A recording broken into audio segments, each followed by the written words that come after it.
Good morning, everyone out in YouTube land. Hope you're doing fine this holiday season. Hope you get all your wishes that come true from Santa. No, not Santa. Jesus. I think this is so pretty. Don't you think this is pretty? The look of the little tiny carrot sprouts and the shadow of them in the background. Wow, do I have a surprise for you in this bin? Look at all these flowers. Aren't they gorgeous? There are the red ones in the back. Those were the first. And then we got yellow ones here. And white ones in the front. Look at all the white ones. Orange ones with yellow middles. And there's something else coming out here. These are all snapdragons. Then I've got a white pansy, a yellow pansy, a purple pansy, and a light yellow one. So the pansies are the ones that the aphids seem to like. I've just been picking them off. So far so good. No more ants. And I want to talk to you about something. Do you know that the 21st of December this year, 2020, that the planets are going to converge and there's going to be this giant star in the sky? That's around December 21st. So be sure and try and see it. It'll be a couple days before, a couple days after. But be sure and try to see this giant star. It's going to be in the sky. They said it only happens once every 800 years. So nice. Could that be the star? Same star that was in the sky when Jesus was born? Little girl, what do you want? What do you want? What good doggy? She's been running all around, playing crazy with Buddy. And now she wants dinner. Right? Don't you want dinner? Huh? You're a good girl. Here's my one baby lettuce in the purple bin. So I want to talk to you about what I've learned as far as watering these container vegetables. Okay, here is the lineup of items. This first watering can, the green one, that's one I just had around the house. So I started to use that. It used to have a little sprinkler on the tip of it, but I had cut it off a while back because it always gets full of crud and then it won't water. So that's an interesting one, but it goes way too strong, way too fast for my little plants. So I bought this one here, and it has a little spout on it. That's kind of neat because you can unscrew it. See if I can do it in one hand. Yeah, you can unscrew it. But again, it gets all full of stuff. So half the time you gotta spend cleaning it out. So I purchased another one. This one is similar. It has this thing here. And for some reason it does not clog up as fast as the first one. Plus, when I had this one, if I tip it like this, the water would start streaming out here. So that was also my purpose in getting this one. I can tip it and it doesn't all dribble out on my feet. Okay, so those are my 3 watering cans, none of which are really wonderful. So I saw somebody on the internet had this pole and they had hooked this little dipper on it. And that was really cool to take the dipper and reach under here, reach into these little buckets, which this lady had the buckets out in front, so it was easy for her. My buckets I keep in the back, so it's not so easy. So that was okay, but not wonderful.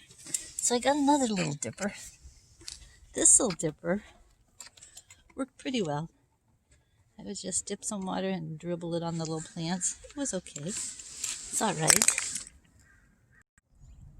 Of course, I could have used just the good old-fashioned garden hose. I have a couple sprayers here. This one really old, but it works.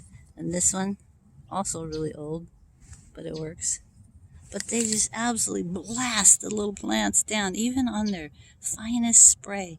And if I do get it fine enough that it doesn't knock the plants over, it gets all over the chairs, sprays all over everything, hardly gets any water in the containers.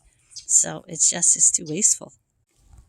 Next, I came up with the idea of a water bottle, 4 holes in the top. It was okay, but you end up having to fill it up and fill it up and fill it up. So, for my drenching days, that wasn't very good. And then I came up with the idea of pipetting with a straw. So I dipped this in, pipette this, and that was okay for just getting a little bit of water in a really small space. That was fine. And then over Thanksgiving, I had this great idea that if I use my turkey baster, and that's pretty good too. This is a good one when I just want a little bit of water in one space. But what if I want to really drench them? Then what shall I do? So I tried an orange juice bottle with 2 holes in the top, and that was okay. But there's still one sprinkle that's always knocking the little guys down. So I've come up with my favorite idea. That is bottle with only 1 hole in the top. This seems to be able to get the water where I want it without knocking down the little bitty plants. Here, I'll show you. Precious is busy looking for lizards, but he's just being a happy boy. He's just always happy, no matter what's going on. Kiki is sunbathing. Oh, how she loves the warm sunshine. Okay, so back to the watering can. Okay, I have a jug with 1 hole in the top, and inside I have what's left over, the compost tea from all of these buckets underneath. I watered everything this morning really well, so everything drained into the buckets. Then I combined it all. That's what I have here. The dogs are checking it out.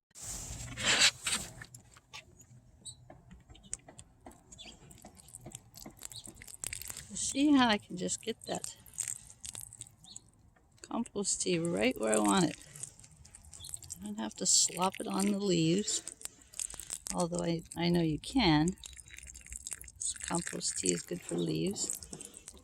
But if you just want it to go in the dirt, this is a really good way to do it.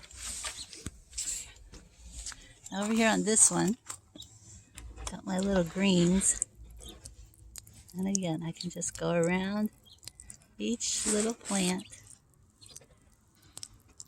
get that water right where I want it. See there? So, you got time. This is cool. It doesn't knock them down. If it gets stuff in it, I just shake it.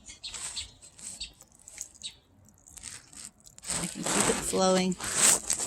So I think that's the secret, is just having one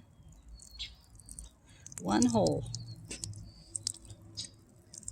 It seems so much better to try and keep it flowing than a whole bunch of them. Well, so much for that. Brassicas are doing well. There's the other one too. They love it here. So that's it for today, guys. Hope you enjoyed looking at all the ways I try to water. If you have any ideas, put them in the comments. I'd love to hear what you've learned about your gardens. So I'll see you next time. Adios. Mwah. Remember, Jesus loves you. He's the exact image of the invisible God. If you need anything in your life, just ask Him, believing that you receive it from Him, and forgiving other people, walking in love. Those are the keys. Those are the keys to the kingdom. I'll see you again. Be sure and like, subscribe, leave a comment, ring the bell. Bye.